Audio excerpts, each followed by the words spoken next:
They say history is written by the victors, but what if the truth was buried with the fallen? Every secret leaves a trace, if you know where to look. This is The Broken Truth, decoding history, one broadcast at a time. The Broken Truth podcast, where history meets conspiracy. Every case tells a story, every story hides a lie. The Second World War ended with a blinding flash over Hiroshima, proof that civilization could erase itself in seconds. In Washington, the glow on the horizon lit more than the dawn of the atomic age. It illuminated a single, terrifying question. If the United States were destroyed in a nuclear strike, who would rule the ruins? When the Soviet Union detonated its first atomic bomb in 1949, America's monopoly on nuclear power vanished overnight. The Truman administration realized that total war no longer meant armies clashing on battlefields. It meant governments evaporating before they could even declare war. Civil defense films told schoolchildren to duck and cover, but inside the Pentagon, planners drew maps of fallout clouds reaching the Potomac in hours. The concept of continuity of government, or COG, emerged quietly from those blueprints. Its mission was simple in wording, impossible in practice: preserve constitutional authority after nuclear war. In 1950, as the Korean War began, Truman signed Executive Order 10,186, creating the Federal Civil Defense Administration, FCDA. Publicly, it was tasked with air raid drills and shelter construction. Privately, it began studying how to relocate the entire federal apparatus, Congress, the courts, the presidency, into hardened underground sites. The idea was not born from cynicism, but fear. Yet, as one civil defense aide later wrote, "To save democracy, we had to design a government that could operate without the people." By 1951, top-secret memoranda within the National Security Council proposed alternate seats of government for each branch of power. The language was bureaucratic. The implications were revolutionary. The plan required presidential relocation centers within 100 miles of Washington, backup communication networks linking those centers to military commands, lists of successors, civilian and military, pre-selected to assume authority if superiors were killed. President Eisenhower, inaugurated in 1953, embraced the idea wholeheartedly. A former general, he viewed command continuity as essential to deterrence. Under Executive Order 10,421, he formalized the Federal Relocation Arc, a ring of bunkers stretching from Pennsylvania through Virginia. Mount Weather, a quiet ridge near Bluemont, Virginia, was chosen as one of the crown jewels. Survey teams from the Bureau of Mines confirmed its granite core could withstand a direct atomic blast. Construction began in absolute secrecy under the name Project High Point. Throughout the 1950s, the government rehearsed the end of the world. Each summer, Washington staged Operation Alert, a nationwide civil defense drill. At the sound of sirens, clerks left their desks, cabinet members disappeared into motorcades, and selected journalists were told to report to alternate facilities. Declassified logs show that Eisenhower himself participated in 1955. Helicopters lifted him to an airfield in the Catoctin Mountains, destination classified. It was Mount Weather's first full-scale activation test. Inside, engineers monitored blast pressure gauges, while typewriters clattered out mock emergency orders. Suspend normal operations of Congress. Establish interim executive authority. The drills revealed a grim truth. Survival was possible only for a few. Tens of thousands of federal workers petitioned for inclusions on relocation rosters. But space was reserved for roughly 2,000 officials. The public would have to fend for itself. Critics within the FCDA called it governmental triage.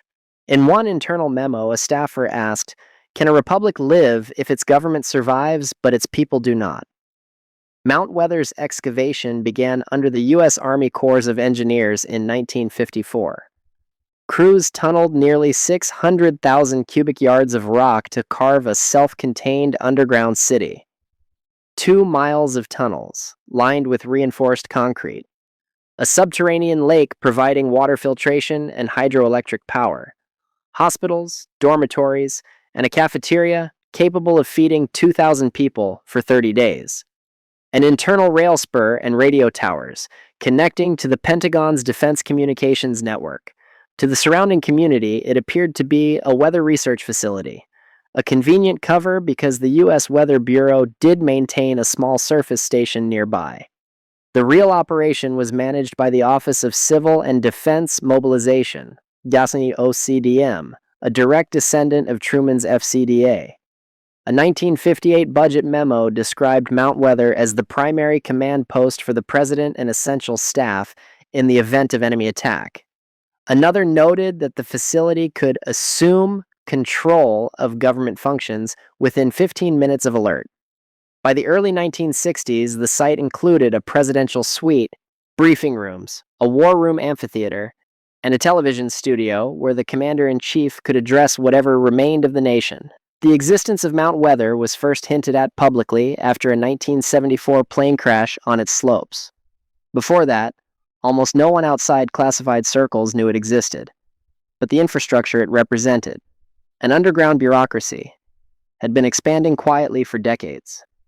Each federal agency maintained shadow offices. The Treasury had vaults of blank currency plates stored in West Virginia. The Federal Reserve built remote cash depots to stabilize a post-attack economy. The Department of Agriculture kept seed banks and livestock relocation plans.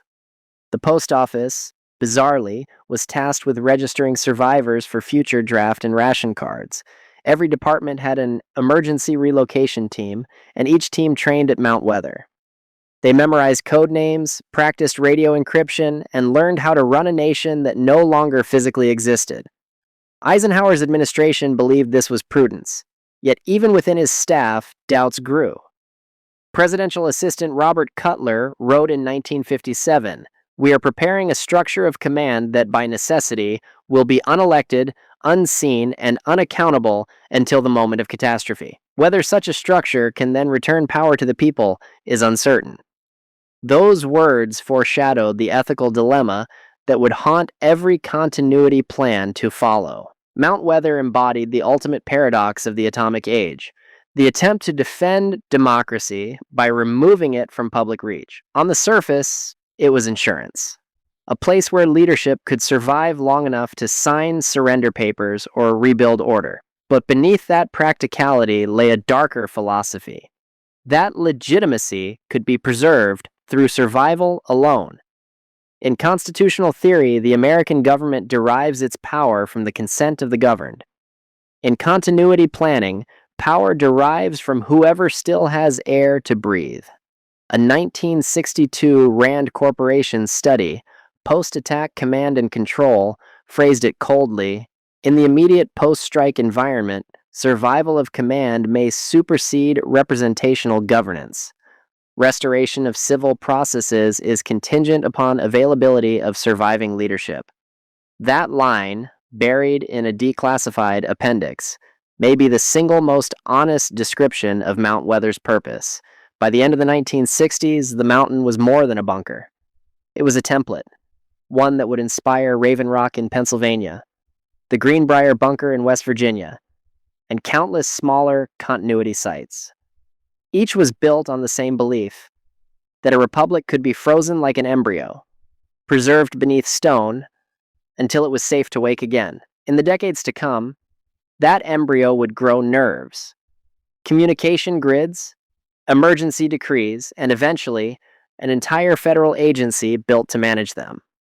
When the Cold War thawed, the mountain didn't close. It adapted. And by the 1980s, it would acquire a new name and a new mission under a 3-letter acronym, FEMA. The 1970s began with optimism and ended in disillusion. Vietnam had fractured faith in government. Watergate had shattered it, and the Cold War kept humming beneath it all. Yet through every scandal and resignation, one project never slowed. The quiet perfection of the continuity machine built in the 1950s. Now, that machine needed a custodian. By 1972, the Office of Civil Defense had grown bloated and unfocused. Congress complained of redundant shelter programs and obsolete evacuation plans. Still, the threat of nuclear war justified its existence. When President Richard Nixon created the Defense Civil Preparedness Agency, DCPA, under the Pentagon, he merged old civil defense staff with military logistics planners. Mount Weather, long hidden beneath the Appalachian fog, was redesignated an alternate command post for domestic mobilization. Internally, DCPA memoranda show a shift. Instead of focusing solely on nuclear survival, they studied all hazards emergency management. That phrase would later define FEMA's public identity. Privately, it meant martial law readiness, plans not only for foreign attack but for internal breakdown. When the Watergate scandal exploded in 1973, several continuity teams rehearsed emergency succession scenarios. What would happen if both Nixon and Agnew were forced from office simultaneously? For the first time, Mount Weather's operations rooms ran live simulations of executive replacement without election. A congressional aide later recalled, "It wasn't a coup, it was a contingency." But for a few weeks, the distinction blurred. After Watergate, the American public demanded transparency. The intelligence community responded with classification stamps. Under President Gerald Ford, a little-known directive, National Security Decision Memorandum, NSDM 282, revived the entire continuity apparatus under tighter secrecy. Meanwhile, two other programs matured in parallel. 1. The National Warning System, NAWAS, a coast-to-coast telephone grid connecting federal and state command centers. 2. The Defense Communications Agency's Autovon network, a hardened phone system that could route calls through Mount Weather, Raven Rock, and the White House Situation Room, even if surface lines were destroyed. Together, they formed the skeleton of an underground nervous system, one that would later evolve into the National Emergency Telecommunications System, and by extension, today's IOAS and wireless alerts. But technology was only half the story. The other half was authority. Who would wield these networks if civilian order collapsed? The answer emerged under a new president known for his appetite for contingency, Jimmy Carter. When Carter entered office in 1977, the United States faced stagflation, oil shortages, and nuclear anxieties from the Iranian Revolution. He wanted efficiency, fewer agencies duplicating disaster response. The result was Executive Order 12,148, signed July 20th, 1979. It created the Federal Emergency Management Agency, FEMA. Publicly, FEMA was designed to unify civil defense, natural disaster relief, and federal insurance programs under one roof. Privately, its charter absorbed decades of continuity and relocation authorities scattered across previous orders. A classified annex, declassified only in fragments, granted FEMA the ability to coordinate continuity of federal government functions, manage civil-military cooperation during national emergencies, direct relocation, resource allocation, and communications control. Mount Weather became FEMA's crown jewel, the National Operations Center. From that moment, the continuity machine had a nameplate, a budget, and a bureaucracy. Congress barely noticed. Ronald Reagan entered office in 1981, promising to end government overreach. Ironically, his administration would expand FEMA's power beyond anything imagined. In 1982, Reagan signed National Security Decision Directive 55, NSDD 55, creating the National Program Office, NPO, a secret interagency team responsible for continuity of government. Its members included representatives from the Pentagon, CIA, NSA, and FEMA. Their mission? Keep the United States running after nuclear war, or any event severely disrupting normal governance. The NPO developed a trilogy of classified contingency plans. 1. Rex 84, Readiness Exercise 1984. scenario for mass civil unrest following foreign intervention in Central America. 2. Operation Garden Plot, domestic military deployment to suppress riots or anti-war protests. 3. Operation Cable Splicer, plan to assume control of state governments under federal emergency rule. Each plan could trigger martial law protocols placing FEMA in charge of internal security, detention centers, and communication controls. Colonel Oliver North, then on the National Security Council staff, coordinated parts of Rex 84 alongside FEMA Director Louis Giuffrida, a West Point graduate who had previously authored a thesis titled National Survival: Racial Imperatives. When the Iran-Contra hearings erupted years later, members of Congress accidentally exposed pieces of Rex 84. Representative Jack Brooks, D. Texas, asked North directly whether the plan involved suspension of the Constitution. The chairman cut him off. This area touches upon matters of national security. That televised silence said more than any answer could. Throughout the Reagan decade, Mount Weather thrived under new funding. Appropriations for civil emergency preparedness quadrupled. The facility expanded its computer center, installed satellite uplinks, and upgraded living quarters. FEMA documentation from 1986 lists the mountain's capacities. Population, 1,400 personnel for 30 days without resupply. Power, dual diesel generators plus hydroelectric backup. Air, pressurized filtration against chemical agents. Data, dedicated link to the Defense Communications System. Command, alternate national warning center for the president. In the event of code sunset, FEMA would assume control of all federal civil defense operations from within Mount Weather. A secondary site, Raven Rock in Pennsylvania, served as the Pentagon's mirror. Together, they formed what insiders called the Doomsday Network. A 1987 FEMA briefing to the Senate Subcommittee on Hazard Mitigation stated, "Continuity of government is not a temporary wartime measure, but an ongoing function of national security." That same year, Congress quietly extended FEMA's authority to coordinate civil disturbance management. Critics argued that the agency was morphing from a disaster relief organization into a domestic control apparatus. To the average citizen, FEMA meant hurricane trailers and flood maps. Its deeper mission rarely surfaced. When journalists like James Bamford and Alfonso Chardy hinted at its martial law role in the Miami Herald, 1987, the stories vanished after a day. Chardy's report claimed that Rex 84 outlined a system of detention camps for national security emergencies. FEMA called the allegation inaccurate and irresponsible. Yet no documentation was ever released to disprove it. A few years later, the Washington Post obtained internal FEMA training manuals referring to civil disturbance operations and population segmentation zones. The agency again denied any domestic law enforcement role, even as it hosted joint exercises with the Army at Mount Weather. Meanwhile, budget line items for continuity readiness rose from $30 million to over $130 million by 1989, hidden within the Disaster Relief Fund. When the Berlin Wall fell in 1989, many believed the doomsday machine would shut down. Instead, it was reborn.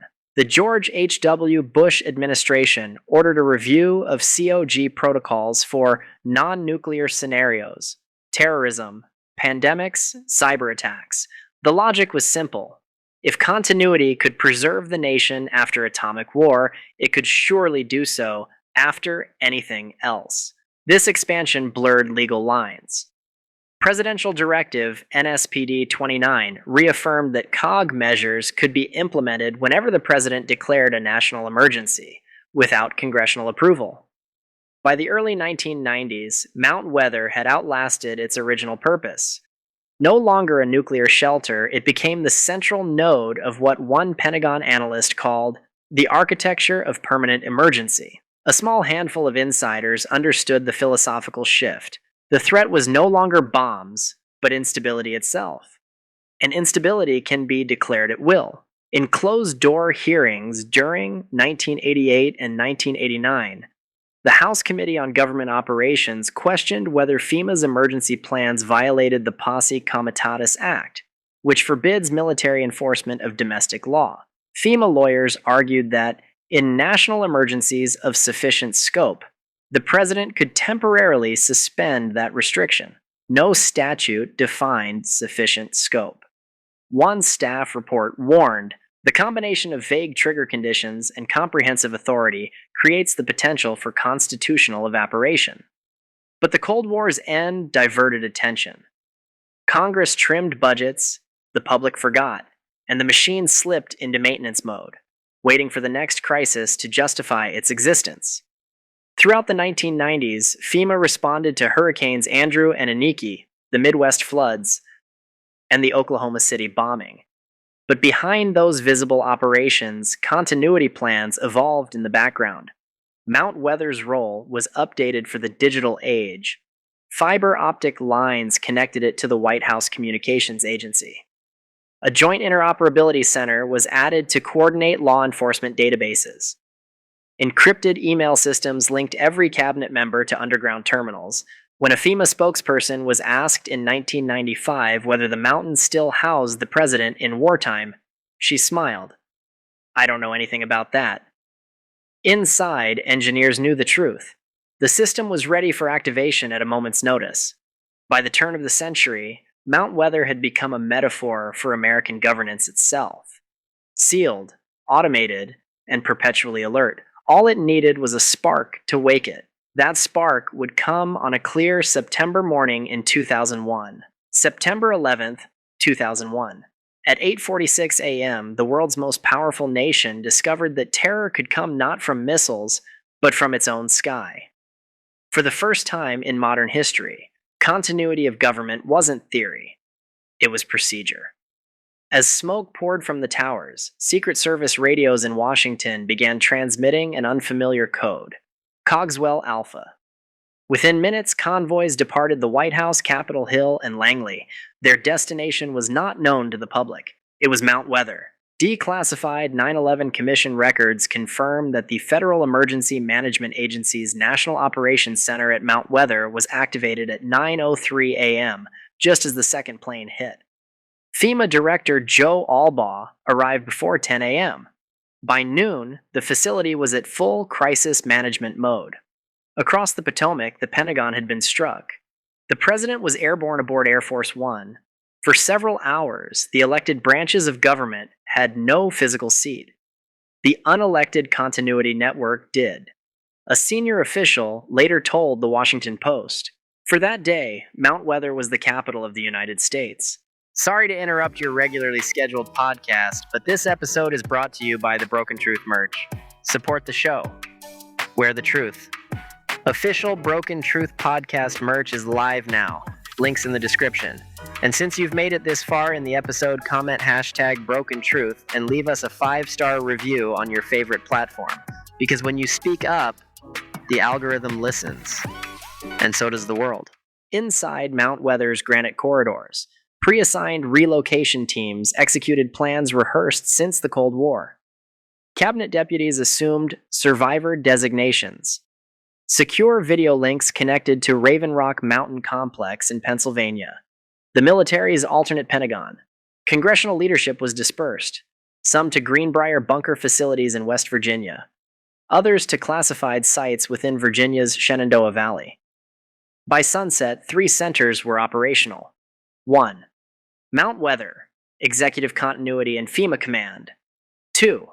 Raven Rock, Site R, Defense Department Coordination. 3. Peters Mountain, Site B, Communications Relay for NSA and White House. Together they formed the COG Triad, later nicknamed by staffers the Doomsday Network Reborn. For the first time since the 1950s, the full chain of succession was underground. In March 2002, the Washington Post broke a story headlined, "Shadow Government is at Work in Secret." It revealed that roughly 100 senior officials had been living in rotation between Mount Weather and Raven Rock since 9/11. They worked 2-week shifts, unreachable to family, their locations classified even to most agency heads. Vice President Dick Cheney oversaw the program. The president approved it under a continuing state of national emergency, first declared September 14th, 2001, and renewed every year since. An unnamed participant described the mood. It wasn't democracy. It was triage orders were transmitted via encrypted teleconferences. Budgets and oversight were suspended under emergency authorities derived from Reagan-era directives, the same ones drafted for nuclear war. The Constitution, for those weeks, lived beneath a mountain. While Mount Weather handled civilian continuity, Raven Rock, near Waynesboro, Pennsylvania, became the military heart of the emergency. Built during the Truman administration, Raven Rock, codenamed Site R, had remained active but underused. After 9/11, it came alive. Its 5 underground levels contained command centers, dormitories, and data hubs, linking NORAD, STRATCOM, and the Joint Chiefs. Within hours of the attacks, hundreds of personnel poured in through blast doors weighing 34 tons each. Raven Rock's command node, ANMCC, Alternate National Military Command Center, served as backup to the Pentagon's National Military Command Center. When the Pentagon was hit, Raven Rock assumed the feed. Declassified Defense Department summaries show that Raven Rock transmitted the first Continuity Condition 1 message in U.S. history, the signal that COG was live. Sound design, mechanical humming of air filtration, clattering keyboards. Inside, digital maps tracked airspace closures and presidential succession routes. General Ralph Eberhart of NORAD later stated, "Our command structure moves seamlessly underground. The continuity system needed a public face." In 2002, Congress passed the Homeland Security Act, creating the Department of Homeland Security, DHS, absorbing FEMA and 22 other agencies. Officially, DHS was about coordination. In practice, it became the civilian arm of the COG network. Mount Weather was designated the National Operations Center for DHS, while Raven Rock remained military. The integration blurred lines between defense and civilian authority. Former FEMA official John Brinkerhoff admitted to PBS in 2002, "We have contingency plans for martial law in case of massive domestic terror attacks. It's just prudent planning." Critics called it constitutional suspension by bureaucracy. The Patriot Act followed in October 2001, expanding surveillance and executive powers under the same state of emergency. That emergency has been renewed annually by every president since. By 2003, COG was no longer a collection of sites. It was an ecosystem. Mount Weather handled civil governance, public communication, and relocation rosters. Raven Rock coordinated military defense. Cheyenne Mountain, NORAD, managed aerospace tracking. Site M in Maryland stored classified continuity data. Camp David served as a temporary command node for executive decision-making. All were connected via a secure fiber network known as CONELRAD-2, descended from the old civil defense broadcast system. The new infrastructure was built for speed, instant authority transfer, real-time biometric authentication, and encrypted video links that could route through any site if one was destroyed. In 2007, President George W. Bush signed National Security Presidential Directive 51, NSPD 51. Its public summary stated that the president could ensure continuity of government under any circumstances. The classified annex, never released, defined those circumstances. Senator Patrick Leahy protested, "The American people deserve to know when and how their constitution can be set aside." He never received an answer. Reporters were still forbidden entry, but occasional leaks paint a picture of modernization. Digital command rooms lined with flat screens, secure sleeping quarters, and a cafeteria serving 3 meals a day to rotating staff. Personnel enter through multiple security checkpoints. Cell phones are confiscated. Each employee is issued an ID tag with color-coded clearance. An anonymous technician told a defense journal in 2010, "It's a city that never sees the sun." But it runs on clockwork. A resident of Bluemont recalled convoys arriving late at night after 9/11. Black Suburbans, no plates. windows tinted to midnight. Locals were told to stay off the roads when sirens wailed from the ridge. In 2008, the Bush administration's Department of Homeland Security published the National Continuity Policy Implementation Plan. It outlined 15 essential functions to be maintained during any catastrophe, from terror to pandemic to cyber attack. Function number 1, preserve constitutional governance. Function number 2, provide leadership visible to the nation and the world.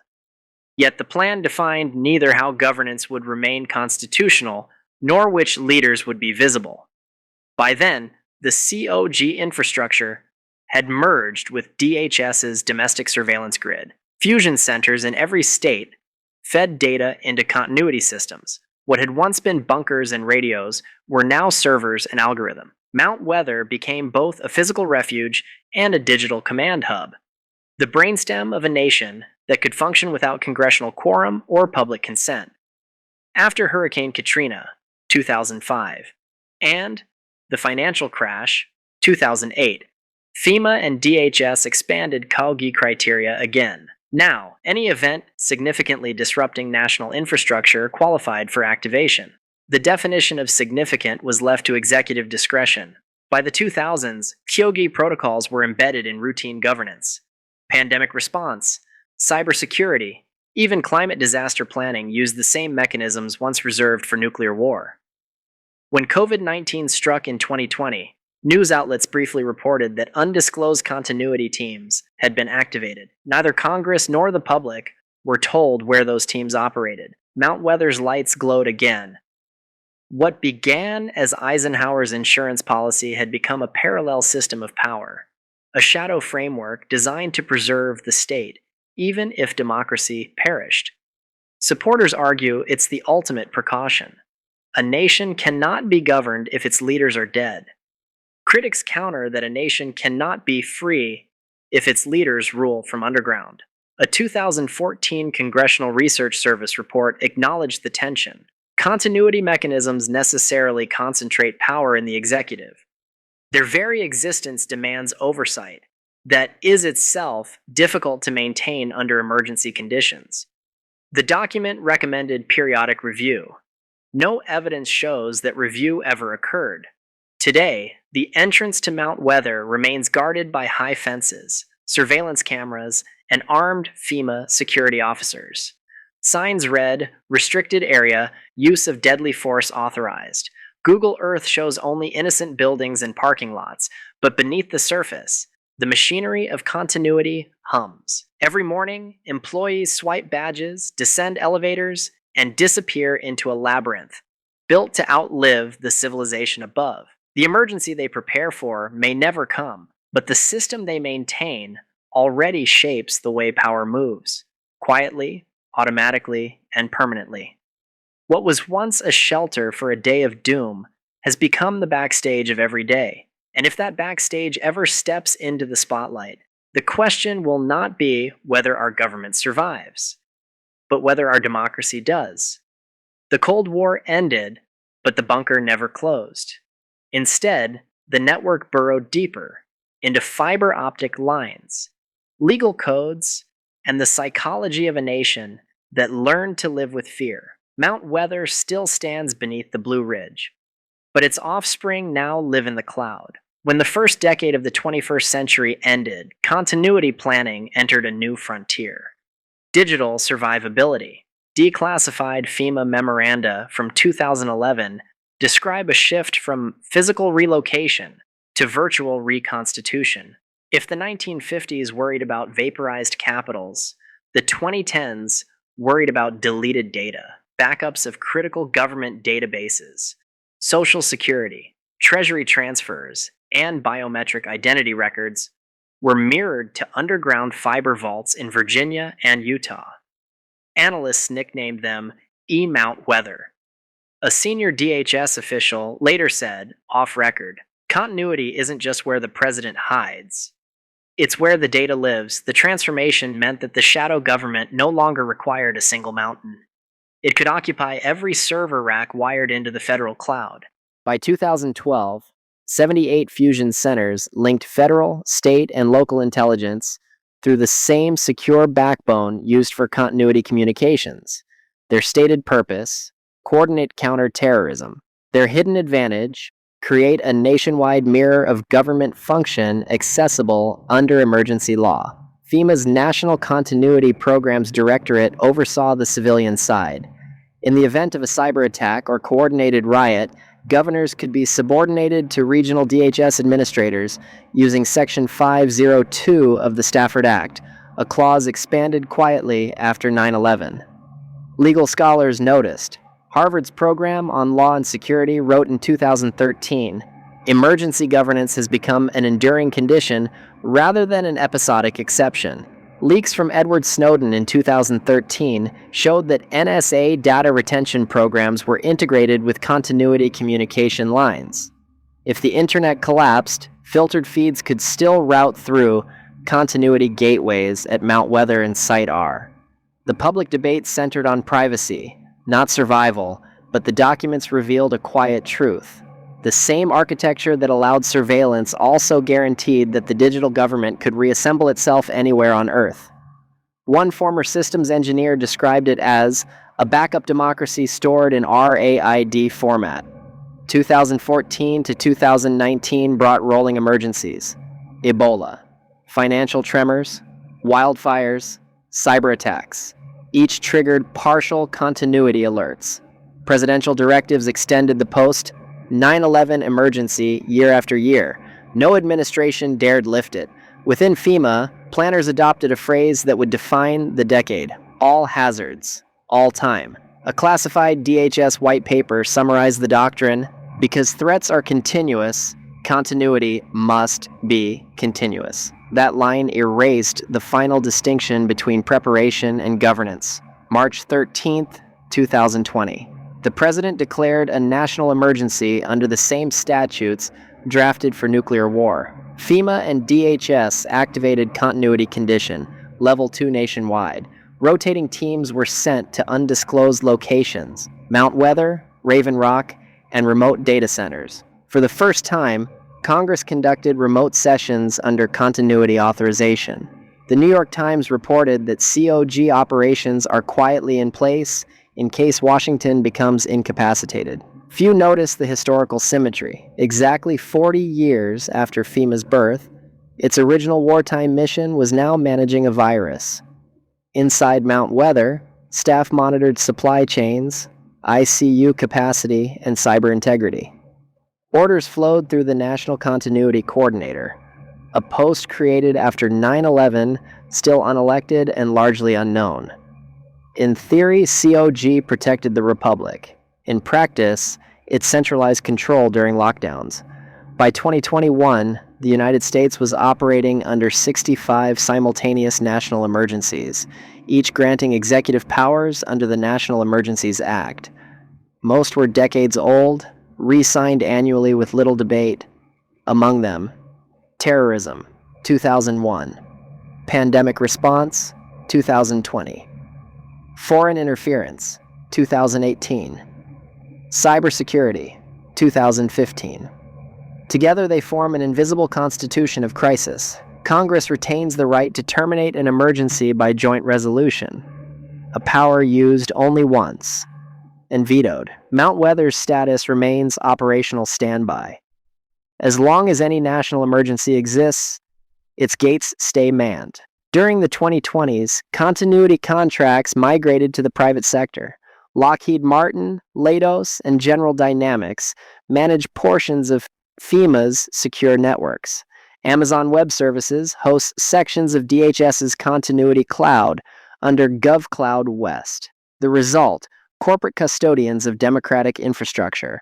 A 2022 GAO audit noted continuity dependencies on private providers introduce risk of influence without oversight. Mount Weather's generators may be federal, but its data lives in rented space. Public attention drifted. Streaming platforms dramatized apocalypse. Social feeds scrolled past evacuation drills. Continuity became background noise, the hum behind daily life. Inside government, it became routine. Each new administration inherits a continuity coordinator's handbook, updated quarterly. It contains passwords, relocation rosters, and trigger matrices, criteria for activation. None are classified higher than secret, yet few legislators ever request to read them. One former staffer said, "It's the one binder everyone hopes never to open, and the only one guaranteed to survive." Drive along Route 601 through Bluemont, Virginia, and the facility appears quiet. Fences, cameras, anonymous outbuildings. But underground, new tunnels branch east toward fiber hubs in Ashburn, the same corridor known as Data Center Alley. The Cold War bunker has merged with the digital frontier. Internal FEMA procurement documents from 2023 list upgrades, quantum-resistant encryption nodes, 5-megawatt diesel microgrid, autonomous ventilation. AI controls the mountain still breathes, only now through code. Political philosophers once warned that emergency powers expand to fill the space they occupy. Now algorithms execute those powers faster than deliberation can occur. Continuity software monitors social media sentiment to detect early indicators of civil unrest. In crisis drills, those metrics can trigger lockdown recommendations automatically. The machine designed to preserve authority has begun to predict the need for authority. A Brookings Institution report, 2024, cautioned, "Automation of emergency governance risks creating a feedback loop wherein the system sustains the crisis necessary for its own justification." The story of Mount Weather was never just about a bunker. It was about a belief that fear could be managed through architecture, that control could be engineered into safety. From Truman to Biden, every president has signed the renewal papers that keep the continuity machine alive. None have turned it off. Perhaps they can't. To deactivate the system would be to admit the emergency is over, and modern politics thrives on the promise that it never is. In 2025, the Federal Register quietly listed another renewal, continuation of the national emergency concerning terrorists who threaten the U.S. Below the legalese, the signature line read, "Authorized by Continuity Authority." No press conference, no debate. The mountain still stands ready, its lights burning through the earth. We were told continuity was protection. Maybe it is, but protection without expiration isn't safety. It's possession. Somewhere beneath Virginia, servers hum the language of governance, waiting for orders that may never end. And perhaps that's the real legacy of Mount Weather. A nation that learned to govern from inside its own emergency. For 70 years, the mountain has waited. Through wars, recessions, blackouts, and pandemics, its doors have stayed sealed, its lights unblinking. Mount Weather is more than concrete and cable. It is a mirror held to the nation's soul. When Eisenhower's engineers blasted the first tunnels in 1954, they believed they were building a shelter. Instead, they built an idea that democracy could survive without being seen. That idea outlived the Cold War, outlived the presidents who signed the orders, outlived the threats that justified it. Continuity of government began as a temporary scaffold. It became the skeleton of a permanent emergency. The planners called it prudence. Historians now call it institutional immortality, a bureaucracy designed never to end, because ending would mean admitting vulnerability. The logic was simple. Survival first, liberty later. But later never came. Each crisis, real or imagined, reset the clock before freedom could resume. A 2019 Senate oversight memo phrased it bluntly. Emergency powers do not expire. They habituate. And so, generation after generation, the United States has learned to treat the exception as the rule. Every Amber Alert, every state of emergency, every continuity exercise whispers the same creed. Be calm. The system is in control. The question we seldom ask is, who controls the system? Visit any archive and you'll find the signatures. Truman, Eisenhower, Kennedy, Reagan, Bush, Obama, Trump, Biden.